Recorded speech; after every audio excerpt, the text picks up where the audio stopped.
ਤੇ ਸ਼ਰਮਾ ਜੀ ਗੱਲ ਕਰੀਏ ਹਰਚਰਨ ਸਿੰਘ ਭੁੱਲਰ ਦੀ, ਕਹਿੰਦੇ ਇਹਦੇ ਬੈਂਕ ਖਾਤਿਆਂ ਦੇ ਤਾਲੇ ਖੁੱਲ ਗਏ ਜੀ।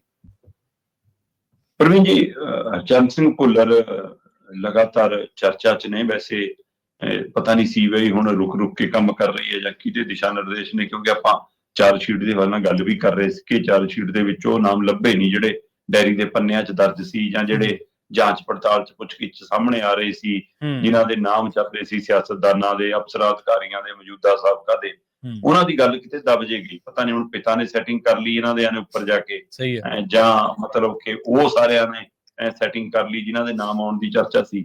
ਪਰ ਸੀਬੀਆਈ ਹੁਣ ਮਤਲਬ ਅਚਾਨਕ ਬੁਲਟ ਟ੍ਰੇਨ ਤੋਂ ਪੈਸੰਜਰ ਗੱਡੀ ਬਣ ਗਈ ਹੈ ਜੀ। ਪਰ ਭੁੱਲਰ ਪਰਿਵਾਰ ਤੇ ਭੁੱਲਰ ਹੋਰੀ ਅਦਾਲਤ ਦਾ ਰੁਖ ਇਸ ਨੁਕਤੇ ਤੋਂ ਕਰ ਰਹੇ ਸੀ ਕਿ ਇੱਕ ਤਾਂ ਕਿ ਸੀਬੀਆਈ ਦਾ ਅਧਿਕਾਰ ਕਿਤੇ ਨਹੀਂ ਬਣਦਾ ਜੀ, ਪਰਚਾ ਹੀ ਰੱਦ ਕਰ ਦਿਓ ਜੀ ਸਾਡੇ ਤੇ। ਠੀਕ ਹੈ। ਦੂਏ ਪਾਸੇ ਉਹਨਾਂ ਦੀ ਕੋਸ਼ਿਸ਼ ਇਹ ਹੈ ਜੀ ਕਿ ਸਾਡੇ ਬੈਂਕ ਖਾਤੇ ਦਾ ਖੋਲੋ, ਸਾਡਾ ਤਾਂ ਜੀ ਖਾਣਾ ਪੀਣਾ ਵੀ ਮੁਸ਼ਕਲ ਹੋ ਗਿਆ।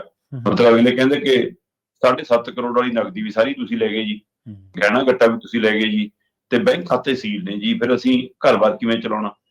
ਸੋ ਇਸ ਲਈ ਕਹਿੰਦੇ ਵੀ ਕਿ ਕਿਉਂਕਿ ਇਹੀ ਜਿਹੀ ਸਥਿਤੀ 'ਚ ਕਈ ਵਾਰ ਕੋਈ ਨੇੜਲਾ ਵੀ ਫਿਰ ਨੇੜੇ ਨਹੀਂ ਆਉਂਦਾ, ਤੇ ਹੁਣ ਕਹਿੰਦੇ ਕਿ ਇਹ ਮੁਸ਼ਕਲ ਹੋਈ ਆ। ਮੈਨੂੰ ਨਹੀਂ ਪਤਾ ਕਿ ਹੁਣ ਆਟਾ ਦਾਲ ਦੀ ਉਹ ਮੁਸ਼ਕਲ ਹੈ ਜਾਂ ਜਿਹੋ ਜਿਹਾ ਲਗਜ਼ਰੀ ਜੀਵਨ ਬਣ ਜਾਂਦਾ ਫਿਰ ਉਹਦੇ ਵਿੱਚ ਖੜੋਤ ਆ ਗਈ, ਉਹ ਮੁਸ਼ਕਲ ਹੈ ਨਾ।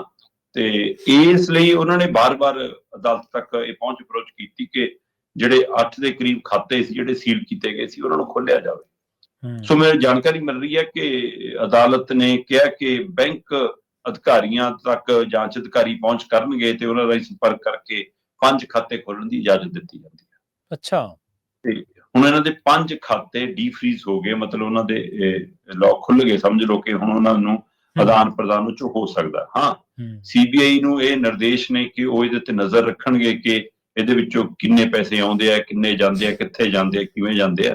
ਪਰ 3 ਖਾਤਿਆਂ ਦੀ ਇਜਾਜ਼ਤ ਨਹੀਂ ਮਿਲੀ। ਇਹ 3 ਖਾਤਿਆਂ 'ਚ ਉਹ ਖਾਤੇ ਨੇ ਜਿਨ੍ਹਾਂ 'ਚ ਮਤਲਬ ਕਿ ਕਹਿ ਸਕਦੇ ਹੋ ਕਿ ਭੁੱਲਰਾਂ ਦੀ ਤਨਖਾਹ ਭੱਤੇ ਸਾਰਾ ਕੁਛ ਆਉਂਦੇ ਨੇ, ਜਾਂ ਜਿਨ੍ਹਾਂ ਖਾਤਿਆਂ 'ਚ ਵੱਡੀ ਰਾਸ਼ੀ 'ਚ ਰਕਮ ਆਈ ਹੈ ਜਾਂ ਆਈ ਪਈ ਹੈ ਜਾਂ ਵੱਡੇ ਕੋਈ ਦੇਣ ਲੈਣ ਹੋਏ ਨੇ, ਉਹ 3 ਖਾਤੇ ਨਹੀਂ ਛੇੜਨ ਦਿੱਤੇ ਗਏ। ਉਹ ਤੋਂ ਬਿਨਾਂ ਬਾਕੀ 5 ਖਾਤਿਆਂ ਨੂੰ ਮਤਲਬ ਹੋ ਸਕਦਾ ਪਰਿਵਾਰਕ ਜੀਆਂ ਦੇ ਨਾਮ ਤੇ ਹੋਣਗੇ ਕੁਝ, ਹੈ ਨਾ, ਉਹਨਾਂ ਖਾਤਿਆਂ ਨੂੰ ਖੁੱਲ੍ਹਣ ਦੀ ਇਜਾਜ਼ਤ ਦਿੱਤੀ ਹੈ। ਸੋ ਇੱਕ ਵਾਰ ਤਾਂ ਭੁੱਲਰ ਪਰਿਵਾਰ ਇਸ ਦੇ ਵਿੱਚੋਂ ਆਪਣੇ ਆਪ ਨੂੰ ਰਾਹਤ ਮਹਿਸੂਸ ਕਰ ਰਿਹਾ ਹੈ।